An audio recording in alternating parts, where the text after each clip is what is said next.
15 janvier 2026.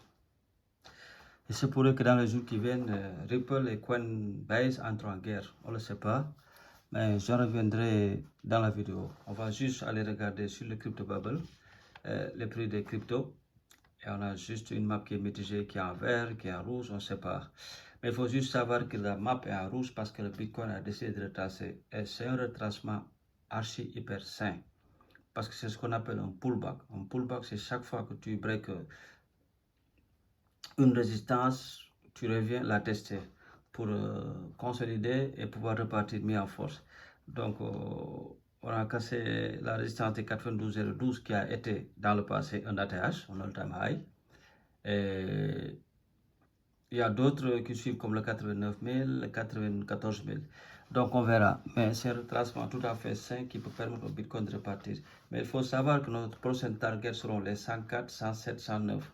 Mais entre le 104, 107 et 109, il y aura un retracement parce que nous serons sur une zone de survente. Donc il faudra se préparer. Et le rejet le plus susceptible à venir sera le rejet des 98 000. Ouais. Et surtout quand on arrivera aussi aux 100 000 qui ont un chiffre rond. Tu vois. Donc ça va être très difficile de ne pas avoir un retracement. Donc il ne faut pas être dans l'euphorie de dire oui, ça c'est parti, on va tout le monde. Non.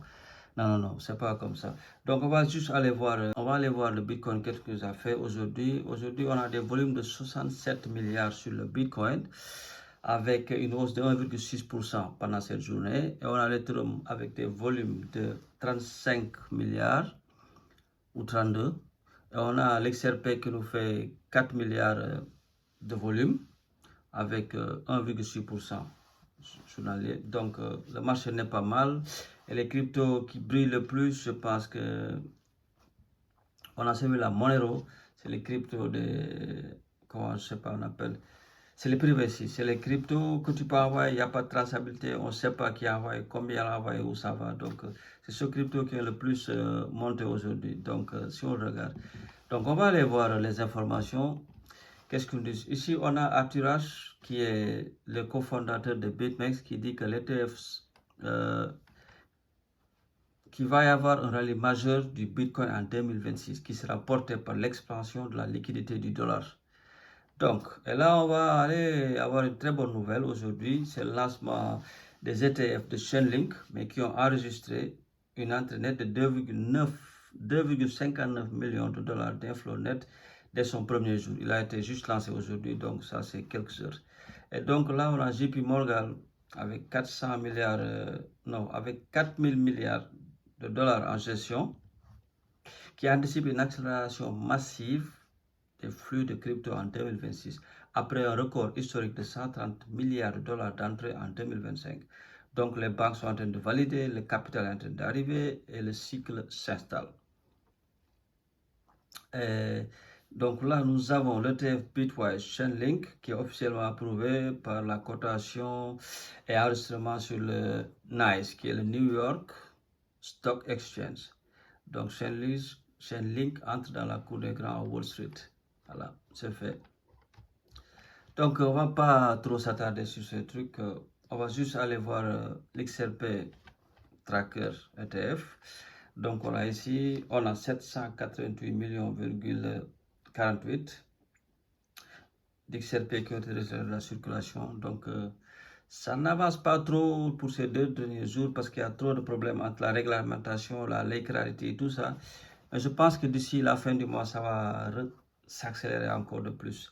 Donc, ce que je vous disais, nous avons Brad Garlinghouse, donc qui a été sur la réunion pour la Clarity Act, en train de parler de la régularisation des cryptos. Mais aussi Coinbase qui est en train de quitter la table de négociation parce que Coinbase n'est pas d'accord avec ce que veulent les grandes banques. Parce que les grandes banques, ils veulent lui quitter le yield. Le yield, ça veut dire vous amenez vos USDC Circle et vous les laissez sur Coinbase et vous avez 10% annuel. Donc les banques, ils ne le font même pas. Les banques, ils ne vous donnent même pas 0,01. Les banques, vous mettez 200 000 dollars, 200 000 euros, ils le gardent.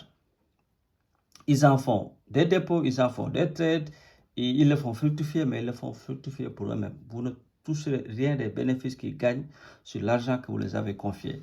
Donc, Imaginez que vous avez 1 million de dollars, vous le laissez à Coinbase, vous avez tous les ans 100 000 dollars. 10%, vous pouvez aller le voir vous-même.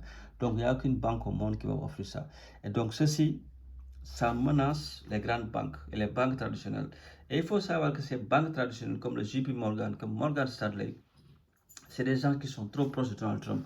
Et ils peuvent exercer des pressions sur le pouvoir pour que cette loi Clarity soit revue, pour qu'elle ne soit pas votée ou pour qu'elle soit votée à leur faveur. Et ça va bien pour Ripple parce que Ripple, il avait demandé une licence pour être une banque. Et ça va bien. Mais par contre, ça ne va pas bien à Coinbase parce que Coinbase, lui, ce qu'il voulait, c'est une exchange. Elle veut rester une exchange, mais tout en développant la tokenisation et les proposer sur son exchange. Et donner des yields aux gens qui gardent leur crypto et leur donner des yields et leur donner des bénéfices sur leur argent qu'ils ont déposé sur Coinbase. Ça va bien pour nous qui sommes petits investisseurs. Mais nous qui sommes dans Ripple, nous qui sommes intéressés par la crypto-monnaie XRP, nous devons être conformes avec XRP. Mais Ripple, et Ripple, ce qu'il veut, c'est ce que ne veut pas Coinbase. Ripple, ce qu'il veut, que la loi Clarity soit faite, que la règle Clarity soit adoptée, parce que ça va en contre de ces choses. Donc Circle est aussi, elle se met sur la même ligne avec Ripple parce que Circle aussi a demandé à être une banque. Donc il a demandé sa licence et ça va arriver. Donc pour implanter son infrastructure au niveau global, Ripple a vraiment besoin de cette loi de Clarity. Et cette loi devrait être votée, mais à mon avis, ça ne va pas être si facile parce que le lobby des banques est très puissant. Ils sont capables d'exercer autant de pression pour relancer le débat, pour le retarder et pour le faire juste comme eux, ils le veulent. Donc, ils ne vont pas perdre, ça va être très difficile. Et c'est la raison pour laquelle Coinbase est frustré parce qu'elle voulait juste, en tant qu'exchange, récompenser les gens pour le staking et voulait tokeniser des actions et les proposer sur son exchange. Donc, le succès de cette loi, qui s'appelle la Clarity Act, c'est le succès de tout l'écosystème de la crypto-monnaie. Et il faut bien comprendre que la Chine, bien qu'elle ait banni les cryptos, elle est en train de régulariser le marché des cryptos en Chine même. La Russie a pris un pas en avant sur les États-Unis. La Russie, je crois qu'elle a déjà terminé la régularisation sur les cryptos et sur le trading. Donc, c'est déjà fait. Donc là, on va essayer d'aller voir sur Ripple, qu'est-ce qu'ils disent. Ils disent ici avec G-Treasury, Palisade and Ripple Prime, we are building the one-stop shop for digital asset infrastructure. Custody, liquidity, treasury payment and real-time settlement and on unified platform.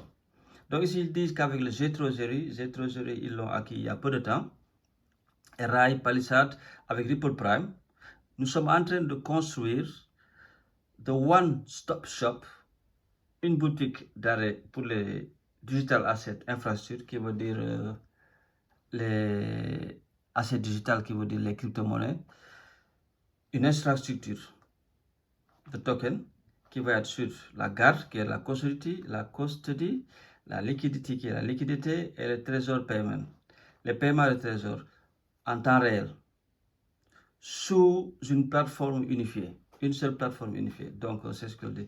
Et là, on va juste vous parler un tout petit peu de Ripple qui a acquis une seconde licence dans le Luxembourg. Et cette seconde licence, ça conforme la position de Ripple au niveau de l'Europe. Et ça, je vais en revenir dans une seconde vidéo que je vous ferai plus tard dans la journée. Donc, je vais m'arrêter là, les gars. On va se voir plus tard.